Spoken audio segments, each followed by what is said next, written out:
abatulaba n'abatuwuliriza olunaku olwaleero nate nga bulijjo nti mbaleetera abantu ab'enjawulo abakuukutivu abamanyi. Olunaku olwaleero mbaleetedde omukulu wa kampani emu kwezi ezitwala abantu ebweru naddala ku Kyekyo. Abagenda mu Bwakadaama, omukulu ono agenda kunnyonnyola engeri gye batambuzaamu emirimu gyabwe. Gwe wenna ayagala okugenda ebweru ku Kyekyo, eno program tosaanye givaako.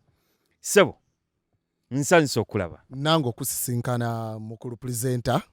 Amannya bampita Dr.Zidolo. Dr.Zidolo olina kampani etambuza abantu okubatwala ebweru. Automatically. Ekyo tewali kuwakanamu. Abantu baagala kumanya bakola batya, kyetaagisa omuntu okuba ng'afuna obuyambi gye muli. Okay. neyanzege. Kankati kampuni yaffe eno tetunnagifunira linnya etwala abantu ebweru. Naye obuzibu bwe buli nti mukyala wange yagenda n'afiirwa kojja w'abaabawe, tetunnafuna budde kutuula tufunire kampuni eno erinnya. Naye nga tututa abantu ebweru presenter kati tuli mu myaka 5. Nga ne mubanga temunafuna linnya mu myaka 5. Tuli bize kuba abantu tukola ku bangi kati ebyerinnya byo tujja bifuna. Kuba tugendako ne mu kampuni ya Bluetooth ne tugaba batufunire erinnya ne babadde tebannaba kutufunira. Naye nga presenter tutwala abantu ebweru, gwe ne wobanga osasudde n'omalayo. Ate actually tetutwala bakadaama.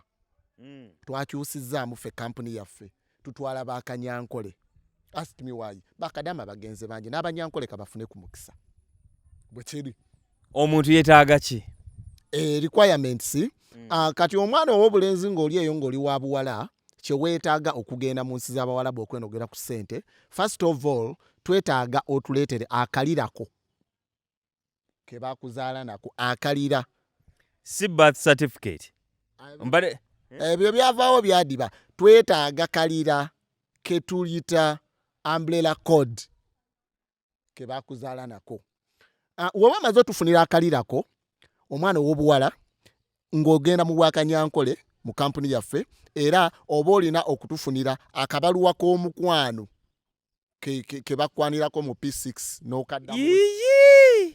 Omukwano ate gwetaagisa mu by'okutambula. Anti era n'eno kampuni ya mukwano kati tukutwala mu mukwano mu Luganda. Tumanye ddala waddamu ddala ebituufu naffe byogenda okuddamu eno bituufu. Ekirala ekyokusatu ky'olina otufunira, olina okutufunira yellow fever.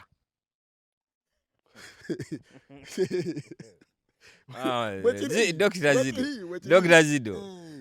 Baleete ebbaluwa eraga nti tebalina yellow fever oba baleete batuleetere yellow fever yennyini. Olina okujja ne yellow fever, akabaluwa k'omukwano, akalira, pozi ne birth certificate gye wamalirako P4. Report card? Izo wa memory card oba report card, naye gwe tuleetere buleetezi kye wamalirako P4. Kale, banange mubiwulidde ebintu ebyo. Kakati kyenjagala ekirala okubuuza, visa, passport, ani abikolako? Nga tetunnatuuka ku bya visa na passport, mpozi obudde bwe kitwala kye presenter, obudde bwe kitwala okutwala omwana mu Bwakanyankole ebweru, na kati oli waba asasudde. Ffe tukutwala kubanga kati waliwo omwana muwala wano bamuyita Alozia Semakula, mwana muwala abeereyo Wakiso Kakiri, abadde abuzaayo 2,000 ku visa. Zizi nazireese era agenda kiro kya leero. Tugenda mulinyisa ennyonyi flight esooka, ennyonyi gye tuyita nnyonyi muzinge gy'agenda okugenderako. Oyo agenda mu nsi ki? Tubadde tumutwala Makindye mu Kimumbaasa. Oyo. So, ekirala kye wambuuzizza. Passport. Okubigobako. Ne visa. Ani abigobako? Visa ne passport ani abigobako. Tulina abantu abakugu abasobola okugobera ku visa ne passport ng'ogenda mu nsi y'Obwakanyankole. Tulina nga tusobola ofuna kisinja ku ssente zo. Omuddusi yenna kale gwe gw'oyagala asobola okugoberako ne1,000 gwe gw'olaba akusingira. Tulina Kiprotich asobola okugobera ku visa yo. Naduuko. Tulina Kipulimo asobola okugobera ku passport. Tulina Kiplagat.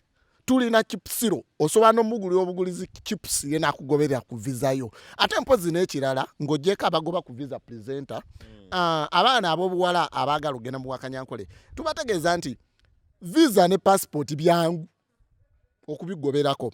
Mpozi ekizibu airport.